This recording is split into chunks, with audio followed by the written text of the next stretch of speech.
అందరికీ నమస్కారం. ఈరోజు కొన్ని ముఖ్యమైనటువంటి విషయాలు మీ ముందు ఉంచాలనే ఉద్దేశంతో నేను 11 గంటలకి ఈరోజు హైదరాబాద్ వెళ్ళాల్సింది. కానీ ఇక్కడే ఆగిపోయి నా మీద వ్యక్తిగతమైనటువంటి ఆరోపణలు చేస్తూ అతి నీచమైనటువంటి విధంగా నా మీద దుష్ప్రచారం చేయటం జరుగుతూ ఉంది. అందుకని నేను తిరుపతి నుంచే ఈ విషయాలు కొన్ని మీతో షేర్ చేసుకుందామని నేను ఆగిపోయాను. ముఖ్యంగా ఎవరైతే నా మీద ఆరోపణలు చేసి ఈరోజు ప్రెస్ మీట్ పెట్టిన ఆయన, నేను టీటీడీ చైర్మన్గా ప్రమాణ స్వీకారం చేసిన మొదటి రోజు నుంచే నన్ను రిజైన్ చేయమంటున్నాడు. కనీసం ఒక రోజు, వారం, నెల కూడా నాకు టైం ఇవ్వాల. నువ్వు రిజైన్ చేయి. వాని అబ్బా సొత్తా టీటీడీ, నేను రిజైన్, నువ్వు నాకు ఇచ్చావా టీటీడీ చైర్మన్ నేను రిజైన్ చేయడానికి? నాకు చంద్రబాబు నాయుడు గారు ఇచ్చారు, ఆయన చెప్తే ఒక్క నిమిషం కూడా పట్టదు నాకు. ప్రతిరోజు నువ్వు రిజైన్ చేయి. ఎందుకు రిజైన్ చేయమంటున్నావాడు? దీని మీద నేను రీసెర్చ్ చేస్తే ఆయన చేసినటువంటి దుర్మార్గాలన్నీ ఒక్కొక్కటి బయటకు వస్తున్నాయి. ఒకటి కాదు, రెండు కాదు, 100. ప్రతి దాంట్లోనూ కరప్షన్ చేశాడు. ఇవన్నీ బయటకు వస్తే తిరుపతి ప్రజలే తరిమి కొడతారు. నేను ఈరోజు కూడా నిస్వార్థంగా ఏది ఆశించకుండా, నేను రాజకీయ నాయకుడిని కాదు, నేను ఒక మీడియా అధినేతని, నేను ఒక బిజినెస్ మ్యాన్ని. నాకు ఎన్నో అవకాశాలు వస్తే నేను వద్దనుకొని నాకు టీటీడీనే కావాలని ముఖ్యమంత్రి గారిని రిక్వెస్ట్ చేసి నేను ఇక్కడికి వచ్చాను. కొన్ని రిఫార్మ్స్ చేయాలి ఇక్కడ అని. గత 5 ఏళ్లలో మీరు చూసుంటారు ఎన్ని వేల టికెట్లు అమ్ముకున్నారు. నా దగ్గర రికార్డు ఉంది. వాళ్ళు పొరపాటున అది పోతా నా దగ్గర చైర్మన్ ఆఫీస్లో వదిలేసి వెళ్ళిపోయారు. ఇవన్నీ తీసి చూస్తుంటే ఒక్కొక్కటి బయటపడుతున్నాయి. నిన్న జరిగినటువంటి బోర్డు మీటింగ్లో కూడా నేను ఒక పాయింట్ లేవనెత్తాను. ఎందుకంటే ఎన్ని స్కాములు ఉన్నాయంటే అన్ని స్కాములు బయట పెడదామంటే ముఖ్యమంత్రి గారు నన్ను ఆపు చేయటం జరిగింది. తిరుమల యొక్క పవిత్రతను దెబ్బతీస్తారు అందరూ కలిసి రోజు ఈ స్కాములు బయట పెడతా ఉంటే అది మంచిది కాదు, మన ధర్మానికి, వెంకటేశ్వర స్వామికి మంచిది కాదు, దీంతో ఆపేయండి, ఆ దేవుడే చూసుకుంటాడని నాకు ఆయన హితబోధ చేశాడు. కాబట్టి నేను ఆగాను. లేకపోతే ఈ పాటికి ఇంకొక 10 వీడు చేసిన దుర్మార్గాలన్నీ బయట పెట్టేవాడు. ఇది వేదాలు, దయ్యాలు అని ఏదో సంస్కృతంలో మాట్లాడతాడు. ఇవన్నీ నా దగ్గర నడవదు. నీ యాశాలన్నీ కూడా ఐఎమ్ వెరీ స్ట్రాంగ్, తగ్గేదే లేదు. ఏం వీడియోలు పెడతాడండి ఆయన? ఇప్పుడు ఏదైతే వీడియోలు పెట్టాడో వాళ్ళ ఫ్యామిలీ, మా ఫ్యామిలీ మోర్ దెన్ 30 ఇయర్స్ నుంచి మాకు ఫ్యామిలీ పరిచయాలు ఉన్నాయి. వాళ్ళ ఇంటికి మేము పోతాం, మా ఇంటికి వాళ్ళు వస్తారు. అంత మాత్రాన అసలు కొన్ని చోట్ల వీడియో మార్పింగ్ చేయడం జరిగింది. ఆ చేసే గాడిదలు సరిగా కూడా చేయలే. మళ్ళా నేను ఎన్నిసార్లు చూసినా అందులో నాకేం తప్పు కనిపించలే. సో ఇవన్నీ చీప్ పాలిటిక్స్ ఆడి నా మీద బురద జల్తానంటే నేను భయపడేటోడిని కాదు. నేను నీలాగా రిజైన్ చేయమంటే చేసేవాడిని కూడా కాదు. ఇవన్నీ కూడా వాస్తవాలన్నీ కూడా నేను ఇమీడియట్గా కంప్లైంట్ ఇవ్వడం జరిగింది. ఇంకా 6 గంటలో ఎఫ్ఐఆర్ కూడా వస్తుంది. దీన్ని నేను హై లెవెల్కి తీసుకెళ్తాను. వీళ్ళ సంగతి ఏదో తేలుస్తాను. నేను మాత్రం భయపడేదే ప్రశ్నే లేదు. ఎందుకంటే నేను ఏ రోజైతే జగన్మోహన్ రెడ్డిని ప్రశ్నించా, నువ్వు పట్టు వస్త్రాలు తీసుకొచ్చేటప్పుడు సతీ సమేతంగా ఎందుకు రావట్లేదు, దానికి కారణం చెప్పమన్నా.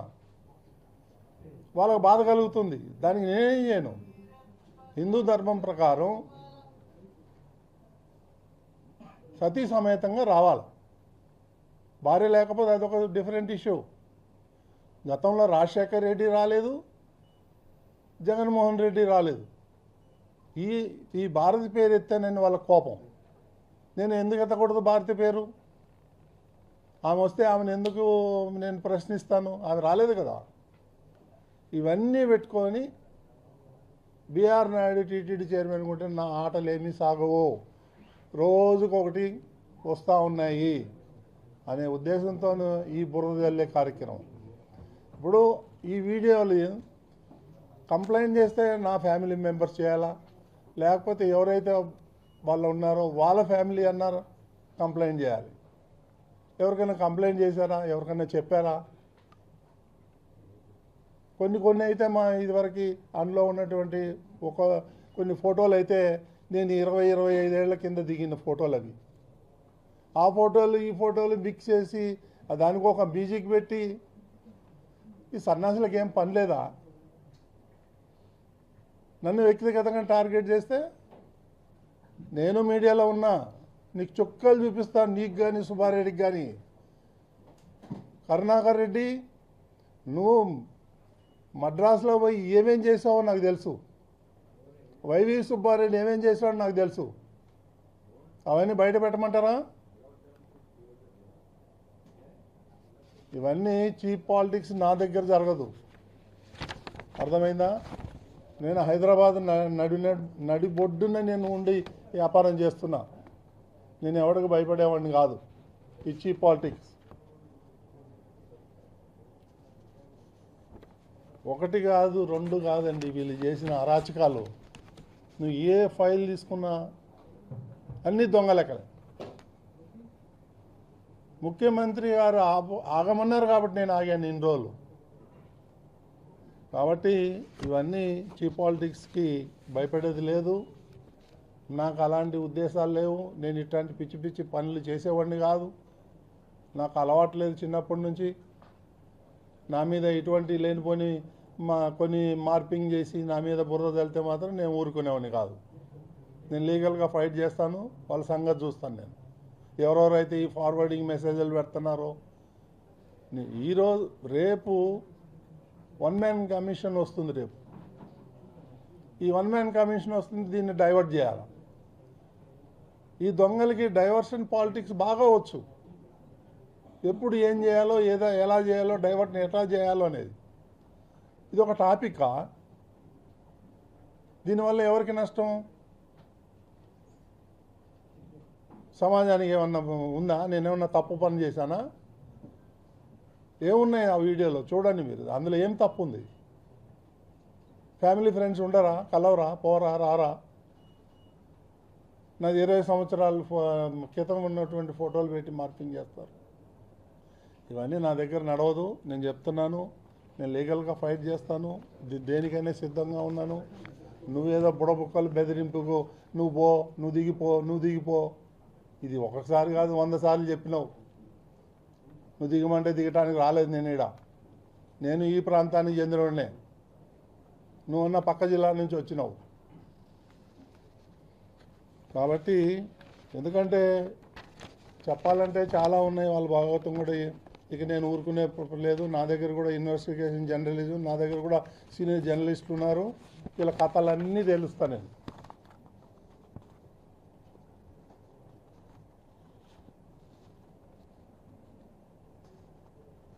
ఇప్పుడు నేను ఈరోజు కొత్తగా కరుణాకర్ రెడ్డి గురించి ఏదో ఆరోపణలు చేసి నువ్వు తిన్నావు, ప్రపంచమంతా తెలుసు నువ్వు దొంగవని.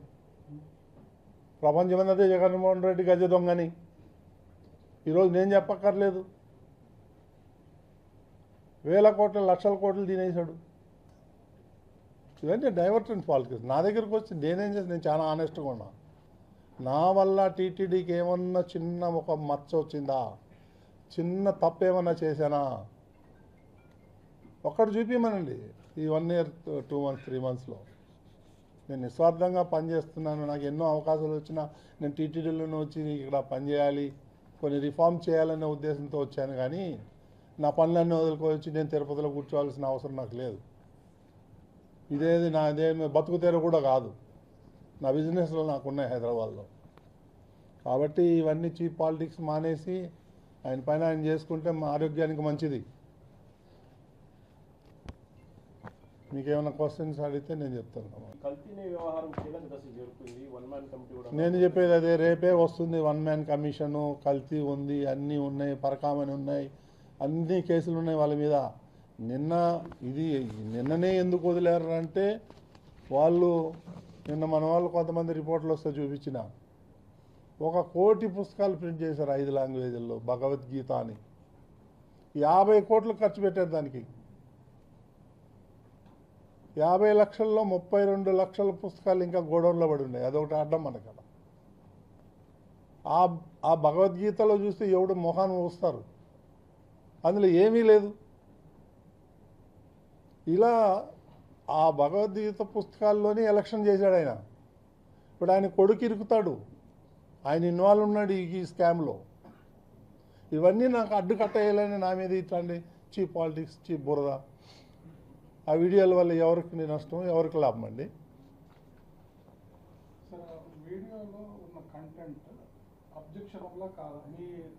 ఏం అబ్జెక్షన్? నేను మిమ్మల్ని అడుగుతాను, చెప్పండి మీరు ఏం అబ్జెక్షన్ ఉంది?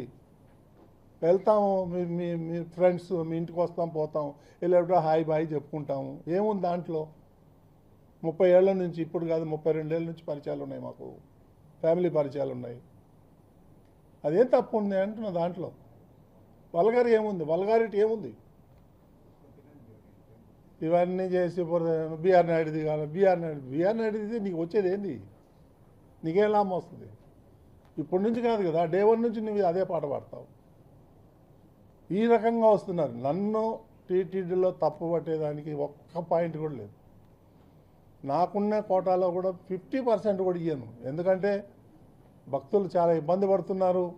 ఒక విఐపి వెళ్ళి దర్శనం చేసుకొచ్చే లోపల 30 మంది 40 మంది సామాన్య భక్తులు దర్శనం చేసుకుంటారు అనే ఉద్దేశంతో నేను సాక్రిఫై చేసి, నేను కూడా నా ఫ్రెండ్స్ కానీ రిలేటివ్స్ కానీ వీళ్ళందరికీ కూడా చెడ్డోని అయిపోయాను.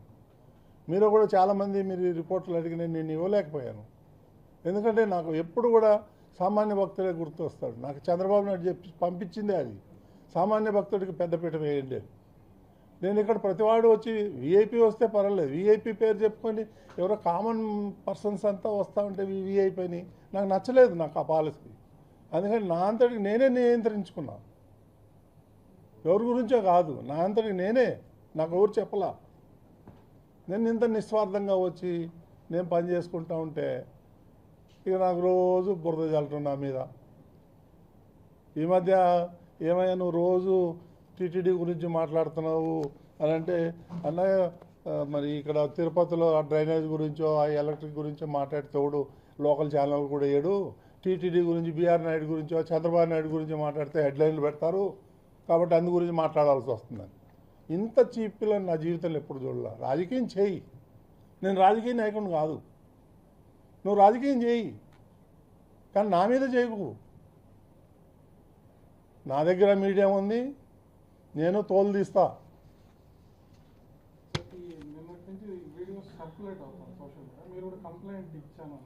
కంప్లైంట్ ఇచ్చాను, రిజిస్టర్ అవుతుంది ఒక హాఫ్ అన్ అవర్. ఇక్కడే ఇస్తున్నాం, ఇక్కడ ఇస్తున్నాము, మొత్తం స్టేట్ అంతా ఇస్తారు. హైదరాబాద్లో ఇస్తున్నాం.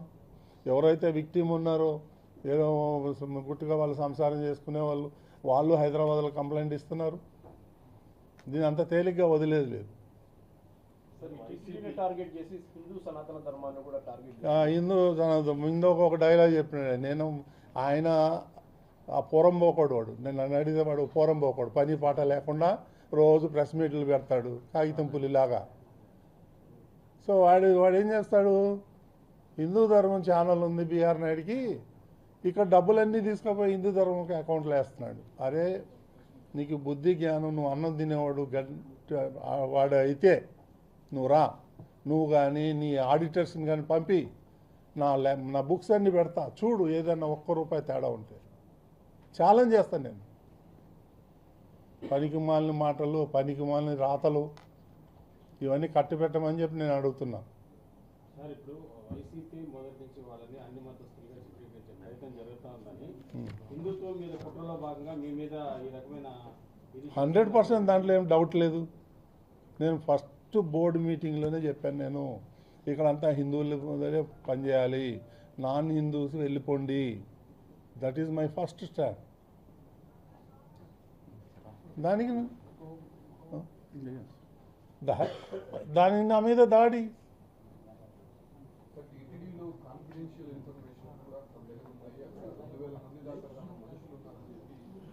సో 2000 ఉన్నాయి, 20,000 ఉన్నాయండి. I don't mind that. ఆయన చెప్పుకుంటాడు. ఆయన చెప్పేదానికి ఏమన్నా విలువ ఉంటే దాని గురించి మనం మాట్లాడుకోవచ్చు. ఆయన చెప్పేదానికి విలువే లేదు. ఎంప్లాయీస్ మధ్య తెచ్చిపెట్టేది ఎంప్లాయీస్ మధ్య చిచ్చు పెడతానికి 2,000 మంది ఉండి ఏం చేస్తారండి? If I'm doing something wrong then I have to కదా. ఏముంది, మేమేమి తప్పులు చేస్తున్నాం? వాళ్ళు చేసిన తప్పులన్నీ మేము వెతుకుతున్నాం కాబట్టి వాళ్ళకి బాధగా ఉంది. వీడెప్పుడు పోతాడా. చాలా రకాలుగా ట్రై చేశాడు నన్ను వచ్చి కలవాలని, నాతో మాట్లాడాలని, ఈ స్కామ్లన్నీ బయటికి తీయొద్దని. నేనేం ఛాన్స్ ఇవ్వాల, నేను ఇచ్చేటోడిని కాదు, నేను చాలా మొండోడిని.